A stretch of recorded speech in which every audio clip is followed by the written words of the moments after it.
Iris, baca muka surat 16. Iris, cikgu suruh baca.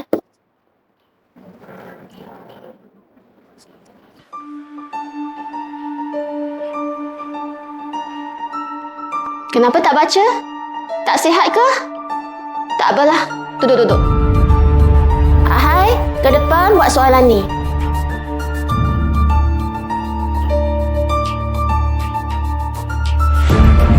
Dan, ni tak normal ni. Ramai orang tiba-tiba lupa betul juga. Kita kena siasat ni.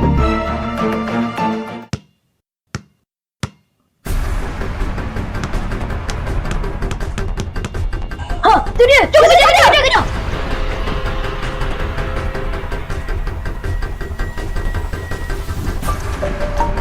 Apa benda ni? Mana dia? Tu dia.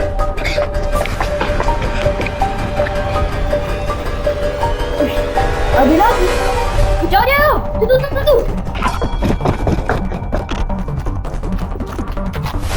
Ada lagi. Mana dia? Hilang tu.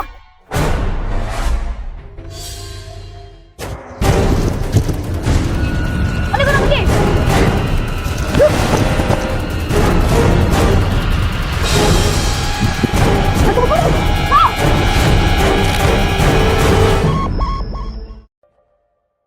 Kenapa tak boleh buka ni?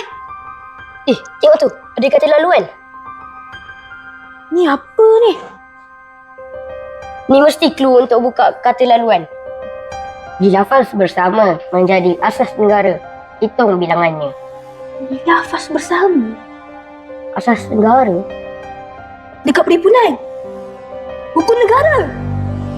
Tapi apa kaitan dengan benda ni? Hukum negara ada 5 prinsip.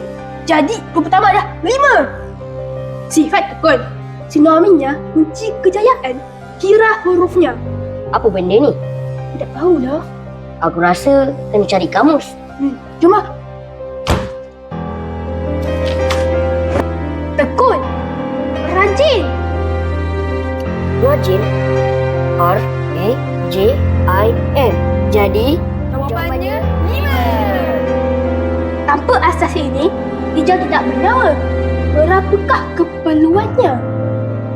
Aku rasa ni tentang keperluan tumbuhan. Jom kita cek kat internet. Jom.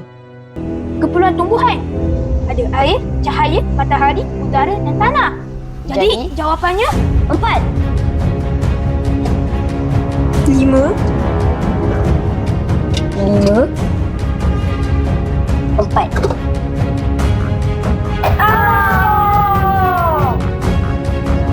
Mana kotak ilmu tu?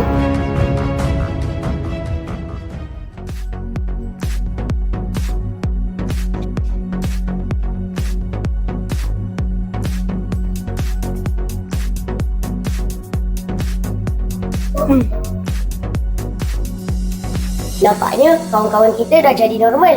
Misi selesai. Tapi mana orang misteri tu pergi?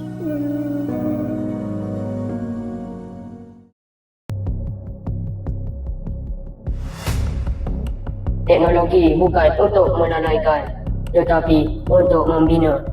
Jika disalahguna, ilmu akan hilang. Jika digunakan dengan bijak, ilmu akan kekal.